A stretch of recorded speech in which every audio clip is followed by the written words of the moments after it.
Friends, welcome to Exam मंत्रा।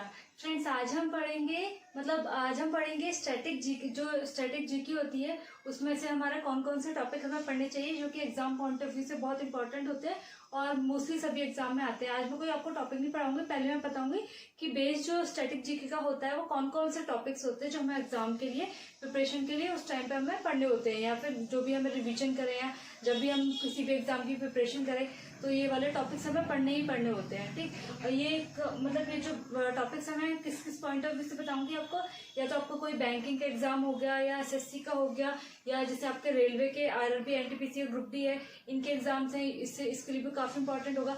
और अभी एक और बात है मैं इम्पोर्टेंट बताऊँ आपको, जो भी बच्चे यूपी के हैं, यूपी पुलिस की तैयारी कर रहे हैं, यूपी पुलिस की वैकेंसी निकलने वाली है, एसआई की भी निकलने वाली है, और कंप्यूटर ऑपरेटर का नोटिफिकेशन आने वाला है, उसका बस अभी एलिजिबिलिटी वाला नोटिफिकेशन आया है वो भी। तो आपके लिए मतलब काफी सारे ऑप्शंस खुलने वाले हैं। और अभी जिस ने नहीं भरा है आईबीपीएस आरआरबी के फॉर्म्स निकले हुए हैं, आप जूनियर असिस्टेंट और क्लैरिकल स्केल 1 ऐसे बहुत सारे उसमें फॉर्म्स निकले हैं, वो भी आप फिल कर सकते हैं। और नहीं करेंगे तो एक एसबीआई के भी कुछ फॉर्म्स निकले हैं, वो भी अगर आप देख सकते हैं, जिसको भरना हो। स्टेट लेवल के भी कुछ निकले हुए हैं, तो आप अगर कोई भी रिक्रूटमेंट के भी जो मतलब कौन कौन से फॉर्म निकले हैं, क्या ये भी कोई अगर मतलब किसी को इन्फॉर्मेशन चाहिए हो तो आप मुझे बता देना। इंस्टाग्राम का लिंक मेरी आईडी में, उसमें आप पूछ सकते हैं।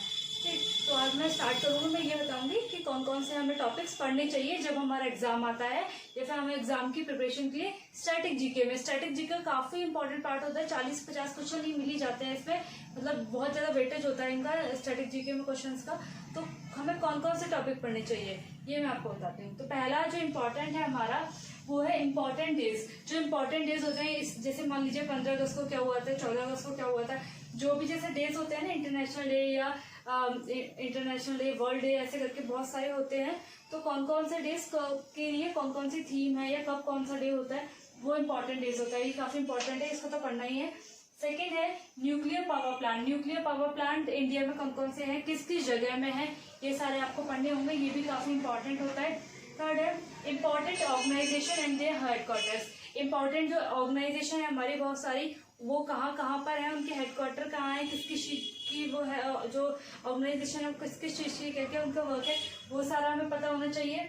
सीएम और गवर्नर, सारे स्टेट्स के हमें पता होना चाहिए कि सीएम और गवर्नर जो है वो कौन कौन है, ये अपडेटेड लिस्ट होनी चाहिए। प्रिपरेशन अगर नहीं है तो मुझे आप मैसेज कर देना, कमेंट कर देना, मैं आपको लिस्ट प्रोवाइड कर दूंगी। नेक्स्ट है यूनेस्को हेरिटेज साइट। जो यूनेस्को ने कुछ कुछ हेरिटेज साइट्स बना रखी है कि यही है यूनेस्को के अंडर में आएंगी, कि यही है यूनेस्को के अंडर में आएंगी, तो वो साइट्स हमें पता होनी चाहिए। नेक्स्ट है सब्रिकेट। सब्रिकेट मतलब निकनेम, जैसे इस शहर को निकनेम, इस शहर का ये निकनेम है, तो ये वैसे क्वेश्चन पूछ लेगा ये निकनेम जो कौन से शहर का है, तो ये हमें पता होना चाहिए कौन सी कंट्री का है। ये इंडिया में अगर पाया जाए तो कौन सी कंट्री, कौन से शहर का है, कौन से सिटी का ये नाम है, ऐसे। और फॉरेन कंट्रीज के भी निकनेम्स बने हुए हैं, वो भी हमें याद रखने होने चाहिए। नेक्स्ट है सिटी बिहाइंड रिवर। कौन कौन सी सिटी किस किस रिवर के बिहाइंड में है, मतलब ये भी कभी क्वेश्चन आ जाता है कि इस नदी के पीछे कौन सा बसा हुआ है शहर, या ये शहर कौन सी नदी के बिहाइंड में बसा हुआ है, ये भी हमें ध्यान रखना होगा। नेक्स्ट है important temple of India. India में जितने भी टेम्पल्स हैं जो मतलब फेमस है, और जो मतलब अब बहुत ज्यादा पुराने भी हैं, हेरिटेज साइट्स भी हैं कुछ, तो वो सब हमें याद रखना होगा कि कौन कौन से हैं, किस किस जगह पे हैं। ठीक, नेक्स्ट है रिवर सिस्टम। रिवर सिस्टम का हमें नॉलेज होना चाहिए कि रिवर सिस्टम कौन सी नदी कहाँ से निकल रही है, कौन कौन सी इसकी ट्रिब्यूटरीज है, कहाँ कहाँ वो मतलब डिस्ट्रीब्यूट होती है, ये सब हमें रिवर सिस्टम में पता होना चाहिए। नेक्स्ट है करेंसी कैपिटल एंड कंट्री। कौन सी कंट्री की कौन कौन क्या क्या कैपिटल है, कौन क्या क्या करेंसी है, ये सब हमें नॉलेज होना चाहिए। इसकी अगर वीडियो प्रोवाइड करनी है, जो टॉपिक्स में बता रही हूँ आपको, ये मेरे पास अवेलेबल है कंटेंट। अगर आपको चाहिए हो मतलब किसी भी इन टॉपिक्स पे वीडियो, तो आप मुझे जरूर कमेंट सेक्शन में बताना। और मैं कुछ की वीडियोस मैंने कुछ की डाल भी रखी है, मतलब अपने जो लिंक है मेरे, आप चेक करना एक बार। स्टैटिक जीके की कुछ वीडियोस पड़ी भी हुई है, मैं प्लेलिस्ट आपको मेंशन कर दूंगी, लिंक प्रोवाइड कर दूंगी डिस्क्रिप्शन में, आप उसमें से देख लेना। और भी जो ये टॉपिक्स हैं इस पर मैं आगे वीडियोस भी बनाऊंगी, तो कंटिन्यू रखना। फिर नेक्स्ट है इम्पोर्टेंट स्टेडियम एंड एयरपोर्ट। कौन कौन से स्टेडियम, कौन कौन से एयरपोर्ट कहाँ कहाँ है, ये हमें पता होने चाहिए। फिर नेक्स्ट है इंपॉर्टेंट रेवोल्यूशन इन इंडिया, कौन कौन से रेवोल्यूशन हुए थे इंडिया में, किस किस टाइम पे, किस किस चीज मतलब क्यों हुए थे, इसकी नॉलेज हमें होनी चाहिए। Important places, museum and location, important जो भी हमारे प्लेस है या फिर म्यूजियम है उनकी लोकेशन पता हो, एंड देयर लोकेशन, देयर आएगा, एंड उनकी लोकेशंस क्या है ये हमें पता होने चाहिए। फिर नेक्स्ट है लॉन्गेस्ट, हाईएस्ट और लार्जेस्ट, ये मतलब पूछ लेगा कि लॉन्गेस्ट, सबसे ज्यादा लॉन्गेस्ट रिवर कौन सी है, लार्जेस्ट रिवर कौन सी है, या ऐसे पूछ लेगा, मतलब लॉन्गेस्ट भी होगा, हाईएस्ट भी होगा, और लॉन्गेस्ट, हाईएस्ट और लार्जेस्ट, इस बेसिस पे क्वेश्चन काफी आ जाते हैं। तो ये तो हो गए कुछ, और इससे भी आगे बताती हूँ मैं।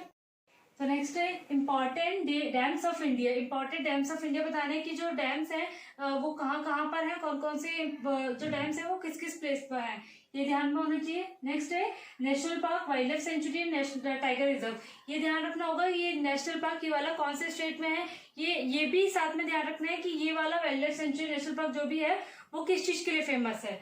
ठीक, नेक्स्ट है फेमस प्लेसेस, फेमस प्लेसेस पता होना चाहिए, फेमस प्लेस ये वाला जो है किस चीज के लिए फेमस, किस चीज के लिए फेमस है, किसके लिए नहीं है। नेक्स्ट है tiger sorry research centre in India, research centre पता होने चाहिए कि हमें इंडिया में कहाँ कहाँ पर है, किस किस चीज के लिए है। नेक्स्ट है bank, CMD tagline and headquarter, bank की सभी बैंक के अलग जो टैगलाइंस होती है वो अलग एक होती है, यूनिक होती है, वो हमें ध्यान रखनी चाहिए। उसके चेयरमैन और मैनेजिंग डायरेक्टर सीएमडी कौन है ये ध्यान होना चाहिए, साथ ही उनके जो हेडक्वार्टर है, इस बैंक का हेडक्वार्टर कहाँ पर है वो भी ध्यान रखना चाहिए। ये ट्रिक्स भी है मेरे पास, मैं इसकी वीडियो भी बनाऊंगी तो ध्यान रखना, आप भी याद करना। नेक्स्ट है कैबिनेट मिनिस्टर ऑफ इंडिया, हमें सभी कैबिनेट मिनिस्टर की नॉलेज होनी चाहिए, कौन कौन से कैबिनेट मिनिस्टर्स हैं। Next classical dance and regional dance, हमें ये भी नॉलेज होनी चाहिए साथ के साथ कि ये क्लासिकल डांस है और रीजनल डांस कौन कौन से हैं, किस किस स्टेट के कौन कौन से रीजनल डांस है, क्योंकि काफी बार एग्जाम में पूछ लिया जाता है। अगर आपको इसकी वीडियो भी चाहिए तो इसकी मैं भी वीडियो बनाऊंगी है, तो कंटिन्यू रखना। नेक्स्ट है important stock exchange, stock exchange की नॉलेज होनी चाहिए, कौन कौन से स्टॉक एक्सचेंज है। Next important sports and trophies, जो स्पोर्ट्स है हमें स्पोर्ट्स का नॉलेज चाहिए कि इस वाले स्पोर्ट्स में ये वाली ट्रॉफी मिलती है, ये वाली ट्रॉफी किस स्पोर्ट्स में मिलती है, इसका होना चाहिए नॉलेज।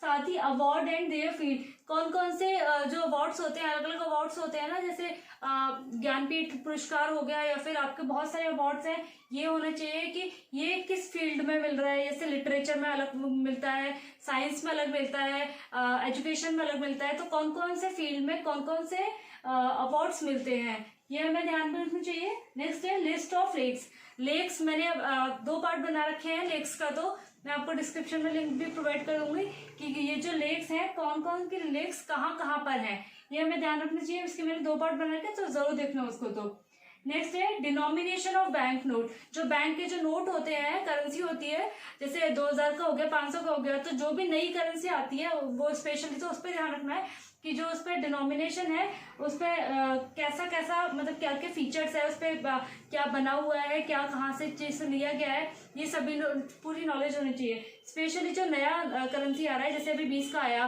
50 का है, ये सभी है, तो इनकी नॉलेज होनी चाहिए। फिर है list of first man and women, इसकी भी मैंने फर्स्ट प्रीवियस वीडियो बना रखी है, फर्स्ट लिस्ट ऑफ फर्स्ट करके बनाई है, उसमें वो होगा कि इस चीज में फर्स्ट मैन कौन था, इस चीज में फर्स्ट वुमेन कौन था, ऐसे करके बहुत बार क्वेश्चन आ जाते हैं स्टैटिक के। एसएससी वर्ड तो बहुत ज्यादा ही पूछते हैं, या कोई भी जैसे यूपी का एग्जाम हो गया या कोई भी स्टेट लेवल का एग्जाम हो गया, उसमें लिस्ट ऑफ फर्स्ट और मैन ऑफ वुमेन, ये लिस्ट ऑफ फर्स्ट तो हर पूछता ही है। फिर है फेमस वॉल्केनोज इन वर्ल्ड, जो वॉल्केनो है फेमस वो कहाँ कहाँ पर है, ये भी हमें नॉलेज होनी चाहिए। रिपोर्ट्स ऑफ ऑर्गेनाइजेशन, जो ऑर्गेनाइजेशन है अलग अलग उनकी रिपोर्ट्स क्या बोलती है, किस चीज पे क्या क्या अलग अलग अपने रिव्यूज देती है, तो वो भी हमें स्टडी करनी होती है। Next in the last next not the least है आपका ये सोर्स ऑफ न्यूट्रिएंट्स, ये साइंस का टॉपिक है, एसएससी बहुत ज्यादा पूछता है इसको। Source of nutrients and deficiency disease, कौन कौन से जो डिसीज हैं वो पता होनी चाहिए किस वजह से होती है, साथ ही जो उनका सोर्स ऑफ न्यूट्रिएंट्स होता है इस वाले इसको डिसीज को ठीक करने के लिए कौन सा न्यूट्रिएंट्स हेल्पफुल होगा, या ये वाला जो सोर्स है ये किसमें पाया जाता है, ये भी हमें नॉलेज होनी चाहिए। तो ये तो 30 तो जो इम्पोर्टेंट है वो है। इससे आगे भी बहुत सारे जैसे सेंसस की नॉलेज भी होनी चाहिए हमें, और हमें जैसे जो जीडीपी रेट्स वगैरह होते हैं अलग अलग जो देती हैं ऑर्गेनाइजेशन, उनका पता होना चाहिए। साथ ही हमें मतलब जो भी करंट अफेयर्स करंट की नॉलेज तो होनी चाहिए, ये तो पूछा ही जाता है। ये तो जो 30 मैंने बताए हैं आपको टॉपिक्स, ये तो करने ही करने, किसी भी एग्जाम में जाने से पहले आपको प्रिपेयर तो ये वाले जो 30 टॉपिक्स ही करने हैं। साथ में जो इसमें कुछ वीडियोस है मैंने बना भी रखी है, आपको डिस्क्रिप्शन में मैं लिंक प्रोवाइड भी कर दूंगी, और जो आगे की वीडियोस भी मैं इन टॉपिक्स पे जरूर बनाऊंगी जिससे आपको भी हेल्प मिले, क्योंकि अभी जो एग्जाम्स आने वाले हैं बहुत उसमें स्टैटिक जीके का काफी इंपॉर्टेंट रोल होता है। अभी यूपी पुलिस का मैंने आपको बताया, यूपीएसआई का है, यूपी का कंप्यूटर ऑपरेटर है, इनमें बहुत ज्यादा इंपॉर्टेंट होगा स्टैटिक, मतलब बहुत ज्यादा इंपॉर्टेंट रोल होगा स्टैटिक जीके का। तो इसको जो आगे की वीडियोस है उसको भी देखना। और सबसे इम्पॉर्टेंट बात, जिस भी फ्रेंड ने मेरा चैनल एग्जाम मंत्रास है इसको नहीं सब्सक्राइब किया तो जरूर से सब्सक्राइब करना पहली फुर्सत में, जिससे कोई भी नई वीडियो आएगी तो आपको नोटिफिकेशन मिल जाएगा। और अगर मेरी ये वाली वीडियो आपको अच्छी लगे, या जो भी फ्रेंड्स आपके तैयारी करें एग्जाम्स की, उनको जरूर शेयर करना मेरी वीडियो, और अगर अच्छी लगे तो प्लीज फ्रेंड्स इसको लाइक भी करना, लाइक और शेयर जरूर करना, और कुछ भी पूछना हो तो कमेंट सेक्शन में कमेंट करना। Thank you, have a nice day.